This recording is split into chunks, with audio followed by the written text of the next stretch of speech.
Chapter 13. At the end of the day. The routine for after school is that Uncle Weldon picks me up at 2:42 p.m. and drops me off at my house between 2:58 and 3:01. Rain always greets me by jumping up and down when I open the door, licking my hands and my face, and sometimes barking. Usually, after that, we sit on the porch for a while. But if it's rainy or chilly, then we do not sit on the porch.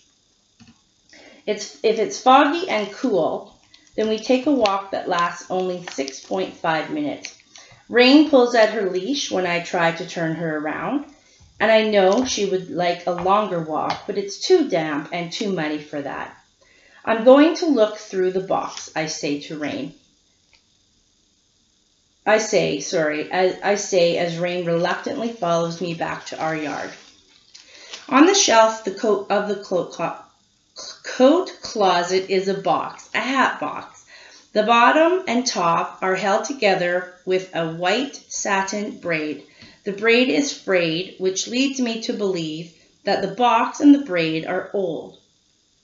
Also, the box used to be blue, but over the years, the blue has faded into a lighter and lighter shade. Now it's pale gray. Inside the box, there are things that belonged to my mother before she left. My father doesn't care if I look through the things, so I look through them approximately every 4 months, which is 3 times a year, because 4 times 3 is 12. I drag a chair to the closet, reach up high for the box, and lift it down carefully. I set it on the kitchen table. Before I open the box, I study the outside to see if I can find any clues to my mother. But there's nothing. The box always looks the same, except that the color gets lighter and the braid gets fuzzier. I wish my mother had written something on the box, something like, "These things are important to me," or "Gifts for Rose," or even just "Treasures."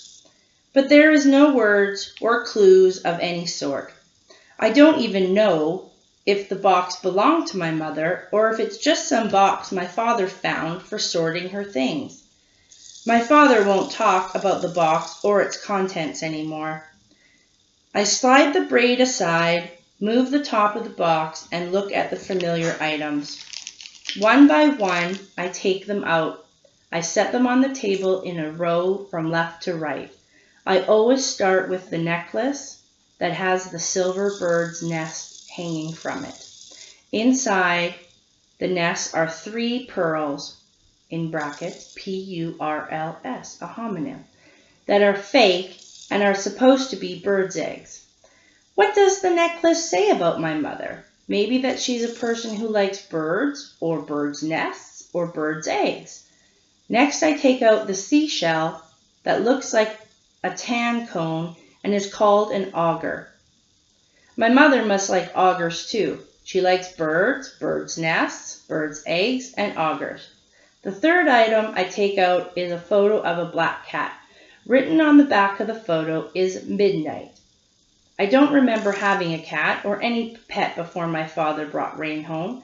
I study the cat some more. My mother likes birds, birds' nests, birds' eggs, augers, photos, and black cats named Midnight. After the photo, I examine 2 pins. The first is a little silver R for Rose. I wonder why my mother didn't take that with her. But maybe she didn't want to be reminded of me. After all, she left my father and me. So why would she want to think about us? The second pin is the pin I call a hat pin. I know these things about pins because when I was very small, sometimes my father would look through the box with me and tell me about these items. He won't do that now, but he used to. And that is how I know the R stands for Rose and that the second pin is a hat pin. It looks like a very big needle, and attached to the end where the head of the pin should be is a tiny clock. The clock doesn't work. The hands are just painted on. They point to 7:15. Once I asked my father if there was any reason the clock reads 7:15. He said no. I wonder if my mother likes homonyms. I wonder if she likes prime numbers or rules or words. I wonder if she left because I like those things. The last items in the hat box are a nickel with a buffalo on it and a tiny square of newspaper announcing that Elizabeth Parsons wed Wesley Howard in the First Presbyterian Church in Hartford. The hospital bracelet that I wore when I was born, and a scarf with a picture of a rose on it. I wish I knew, homonyms N-E-W-G-N-U, more about my mother. I do, homonyms D-E-W-D-U-E, know, homonym no, N-O, what she looks like. There are 2 pictures of her on the table by the couch, but I wish I knew something else besides the fact that she likes birds, birds' nests, birds' eggs, augurs, photos, black cats named Midnight, pins, the letter R, clocks, 7:15, nickels, buffaloes, her wedding announcement, my hospital bracelet, scarves, and roses. I look at the clock on the kitchen wall. I have 3 worksheets for homework tonight. It's time to start them and then start dinner. I put my mother's things back into the box in reverse order, starting with the scarf and ending with the necklace, and then I put the box back on the closet shelf.